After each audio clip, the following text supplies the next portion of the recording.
And on one level, they're like, of course we've seen her. She's like transgressing every boundary. She's the only thing we're seeing. But Jesus like, no, but you're seeing her as a problem. And I want you to really see her. And I love that. I love that Jesus just really sees us. We're going to try and move on past Lindsay's dramatic performance. I'd move on quite quick, yeah. There's a bit of me wants to fester, but I think it's best we move on. So today we're going to be looking at another story from the Bible that revolves around a meal, and we're going to be looking at Luke 7:36-50. It's Simon at the Pharisees' house. And have you guys read the passage? I'm in the Pharisees. Go. Yeah, cool. Yeah. Are there any thoughts that jump out at you from this passage? I love how Luke writes his story, because I think of all the people that write the biographies of Jesus, I get the feeling that Luke is the one that spends most of his time hanging out with the people that Jesus hung out with. So when Luke says, "Oh, just so you know, she lived a sinful life," I don't think he's saying, "Oh, she's a horrible sinner." I think he's just saying, you guys need to really recognize how absolutely extraordinary this is that Jesus welcomes her, because like there's stuff that's going on in that society, that culture, and she's transgressing all of those codes, all those boundaries, either because of stuff that's done to her that she's the victim of, or and maybe what that's produced in her. But I think Luke is just using it as a kind of a to trigger us a bit, actually, to say, you need to realize how bold Jesus is in welcoming us, and how he absolutely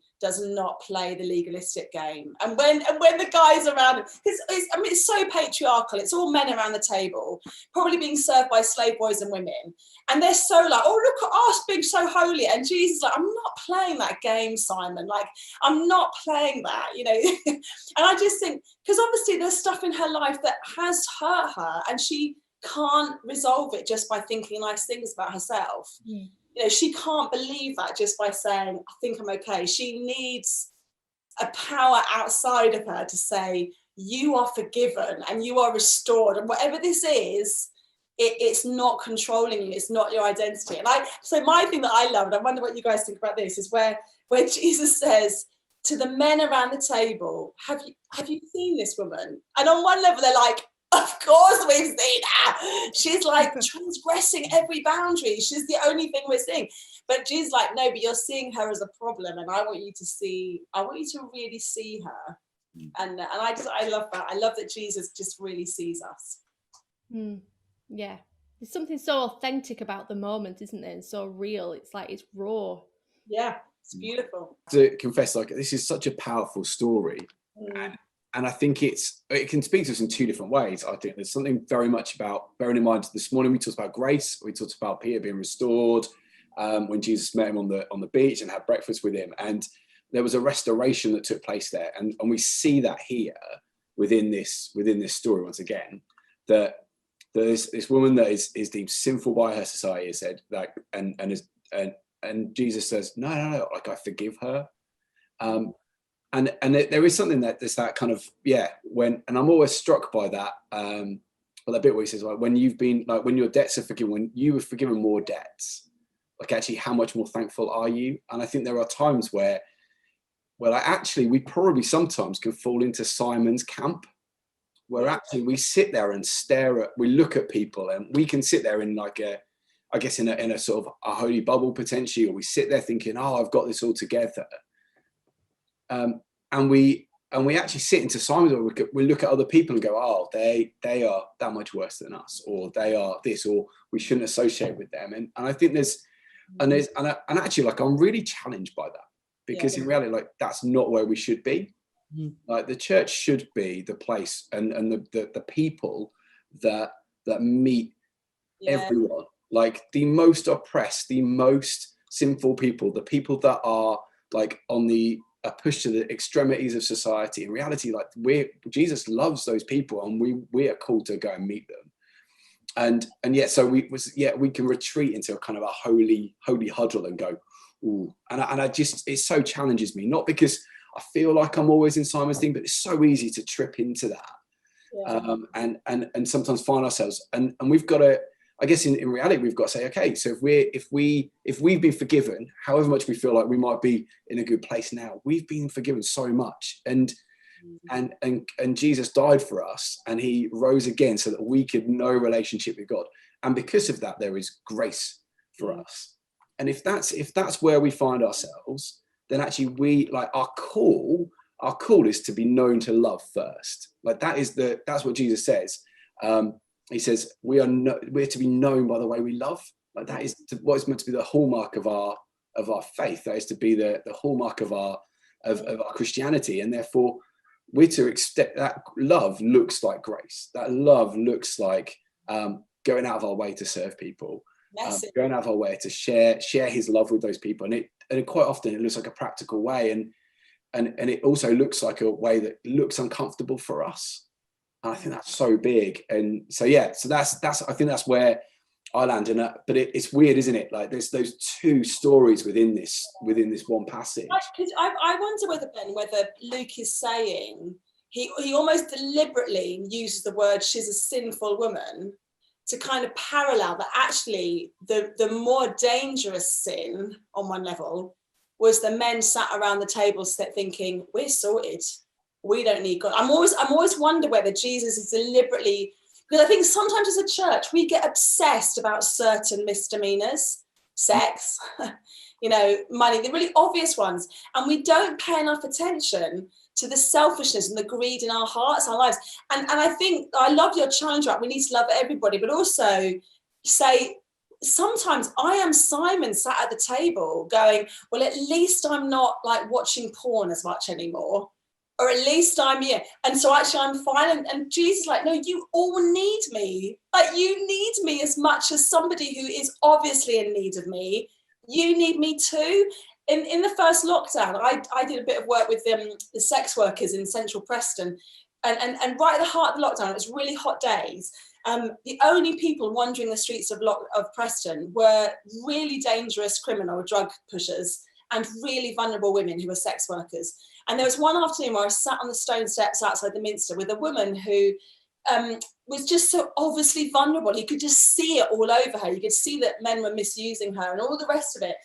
And I sat with her and thought, sitting next to you makes me feel super uncomfortable. What if somebody walks by and thinks that I'm with you? Like all of these thoughts are going around my head. And I was thinking, well, actually, I'm not, I don't do what you do. And then I thought, if I realised how strong God's love is for this woman, even with all that's going on, he loves her as she is. And he loves her too much to keep her there. He wants to bring her into freedom and flourishing and wholeness and boundaries, all the rest of it. But oh my days, God loves, and I think when we as young people, it's difficult sometimes to put ourselves in situations where we are with some of the most difficult things in life. But the moment we get close to people who are not like us and we go, actually, Jesus, you love them too. Like that builds our faith massively. If we're just stuck in the doors of church, I think that can be quite hard. But the moment you take that out of the doors of church, your faith grows. I think it's powerful. I think in lockdown, it's been really big in terms of like almost self-care, make sure you like look after yourself, that you know that you are like, you're in a good place. And I'm all for that totally. Massively so. And I think it's a great challenge to us as individuals, that actually we start to see ourselves through God's eyes. So we choose to see that worth. But equally, it's saying, it's a challenge, isn't it? It's that thing that says, actually, like when we show up in those situations, when we're in those places and we find ourselves kind of being like Simon is going, all right, God, show me what you see. Like it's that internal little prayer that says, God, show me who you see. Show me the person that you've made this person to be. Like, I want to see them how you see them.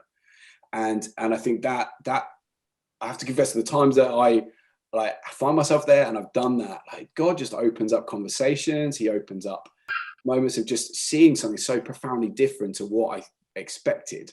And I showed up kind of expecting. And I think so it might sound like there's a lot of challenge in this, but actually there's something about just going, like, just it's a simple prayer that just says, God, I want to see how you see. I want to see like put it in cheesy languages, like I want God lenses to see the people around me. And that's huge. And I think this story just resonates and it kind of resounds with that sense of going, okay, God, let me see people as you see them. Can I ask a question? Because I've got a question about this passage. I'd love to know what you guys think. So it's Mental Health, Emotional Wellbeing Week, isn't it? And what do you guys think about how Jesus handles this majorly emotional outpouring? So she is crying, she's probably snot crying, you know, she's taking her hair down, which is really in that culture, really like, it's almost like she's pulled her skirts up to kneel down. How, you know, what does that say to us about how Jesus handles emotions and how he feels about us when we're having to let it all out there? What I like it that it's not, he doesn't tell her to like get over it or say like, oh look, there's the woman like being emotional or anything like that. He just lets her kind of like be. We've got a very emotional my youngest is we're having to like help him with his emotions at the moment, and it's learning that like when he's in that big wave of crashing, like when it's just really letting it out, it's not trying to like reason with him at that stage. It's not bringing shame or just, there's none of that. It's just I'm here, like I'm here, and you be you right now, and then we can talk about it like in a different place. And it's almost that kind of situation going on there. That sort of just he's just there. yeah. He does even more than that, doesn't he? I think he uses her as an example. This what strikes me most about this is I feel really rebuked by her. So it's not just that Jesus wants us to look around and see how much he loves them. I think often it's the people on the edges, and in Luke's gospel this happens all the time. It's the people on the edges show the greatest faith. She's an example of faith. And I find that hugely challenging. So when we look for people who we think, oh, who are the really faithful ones in our church, we often look to the youth workers, or people like you, Rachel, or people like Ben, who's our diocesan youth advisor. We look to the people at the front. Yeah. But here's this lady who's basically totally on the margins, has understood something of Jesus, and then what she does, she gets her alabaster jar of perfume, which is like a year's wages. So it's her whole life, and she basically says, I'm going to throw it at Jesus' feet. Here's all of me, of all my emotion and all my baggage, and I'm giving it all to you, Jesus. And she's then held up in front of all these people as what faith looks like. And that happens again and again in Luke's gospel, with Mary, Jesus' mother. You've got people who are outside of God's people, Roman centurions. They just show faith. They just trust Jesus and they want to give everything to him. Yeah. And that for me like hits me. I'm like, oh. Love that. It's Joe, not. What do you think motivated her to go there? Did she go there thinking this man will sort something out in me, or was it just she just felt compelled to, and she wasn't expecting anything in return? It's hard to know, isn't it? Like, did she realize that by doing that she'd be made whole? It's hard to know. I think she knew it was the right thing to do. Like, that's my sensing from her. Like, if you are that shunned and done so many things, it's like, if you know if something's right, you're not necessarily expecting an outcome. You go because you feel like this is something I need to do. Yeah. Regardless of what happens. Because we know that Jesus does that, but like Joe was saying, so many of these early people, they didn't necessarily know, they didn't have the stories that this one does necessarily. So it's extraordinary faith, like you were saying, Joe, because she risked it all. Just like the woman that touched his cloak and she's bleeding. Like, she risked it all, and it might not be resolved, but she just had to do it. And I think sometimes, because I know I have an idea of how Jesus works, I kind of stay in that safe bubble. If what would it mean to really risk it for Jesus, not quite knowing what might happen next? Yeah. It's all that. It's a whole other story, but it's like, what gets us out of the boat, isn't it? It's like, actually, at what point, what are we prepared to step out for, and what do we trust Jesus on? And oh man, it's it's a huge trap. I'll use the word, but it's a challenge, isn't it? It's that thing that says, like, every time we choose to, it's a choice to act out of faith. We have two choices, don't we? Every situation is like, do I trust Jesus in this or do I not? And it's a choice every time that we go into situations. We can say, I can go in with him by my side, or I can try and do it on my own strength. And so often, as we've touched on, like, we can find ourselves going, oh, if I do this in my own strength, like, it will be all right. But in reality, like, for those of us that have been on a journey with Jesus, that know him, and actually when he's by our side, like, there's nothing quite like that. There is nothing like that. And like, there's a whole other level of of newness there. I'm very conscious of time, but I'm actually I'm loving this. And I'm gonna throw in one kind of last little thought that people might want to respond to it. It's really interesting. I think there's something in this woman's response. There's about extravagance, massive extravagance, and the kind of the community and the church communities I've been part of. There's a high emphasis on worship, and sort of song worship, and something about extravagance that it's about, like, what does extravagant worship look like? Like, if worship is our response to what Jesus has done for us and the love that we've encountered in him, like, what does that look like? And what does that look like every day? It doesn't look like that in an auditorium with a whole bunch of people, because in lockdown we're on our own. What does extravagant worship look like for us every day when we show up in our bedroom, in our lounge, in our wherever, in school? What does that look like for us, and what can we take from this? We're not obviously going to be able to pour perfume on Jesus's feet in our living room, but you get where I'm going with this. So just sort of throwing that out there. Anyone want to grab it? You know what, Ben? I think for me, when I was looking at this, I was looking a bit about how Jesus responded to it, a bit like Rachel was saying, and that actually this sinful woman was probably looking up at that table of everyone sitting there, who's almost playing the comparison game about how much better they are in society's eyes compared to her. And the thing that's been coming back to me during this chat, and I'm going to say it directly to you guys on YouTube, because it might be for one of you, I don't know, is that no one is ever too broken for Jesus to spend time with you. All right? Is that it doesn't matter what you're going through, Jesus wants to spend time with you, and he wants to have a relationship with you, right? And just like that lady who was thinking these guys are so much better than she is, Jesus made a beeline straight for her and wanted to spend time with her and wanted to be with her.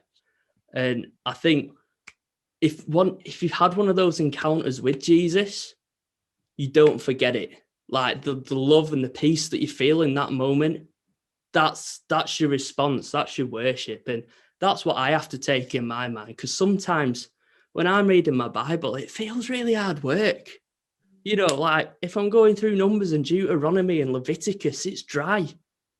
But I've got to remember that this is the God for those moments. Yeah. That this is the God that lives in me. And if I've seen him move once, I believe I'll see him move again. And that's what powers me. And that's what my worship is on a daily, you know what I mean? That is the God that lives in me. That's so great, Ali. I love that. That's so good. I also realised that I'm a lot older than when I was a teenager, and I wish someone had said to me that sometimes the way into encountering God is finding a space where you just sit and say, God, you are King, you are Lord, and I'm going to get on my knees. I used to worry so much that if I didn't feel a certain way, or if I didn't do it in a certain way, the magic wouldn't happen. And what I take from this woman is she used her whole body. She, used her hair. She got down her knees. And I think during lockdown, where we can't have those experiences together, get a bit more physical. Maybe get into your bedroom and get on your knees. Like, when else do you kneel down as a way of saying, I'm all in, I'm all yours? Like do something physically that says to your brain, worship of Jesus my whole life. It's not just like what I think with my thoughts and what I feel in my heart. This is my whole being says, God, you are it, you are it. And I think those, we call them embodied practices, which is quite a kind of a mouthful, but it's a way of saying, do something physically to remind yourself that God's in charge. And that's why we fast, like don't have a meal one day. As I say, I'm so hungry right now, but God, I want my big hunger to be for you. So, in this season where you're just locked down, you're on Zoom all the time with school stuff, do some physical things that kind of switch your brain to go, wow, you're here. I'm going to experience you a different way.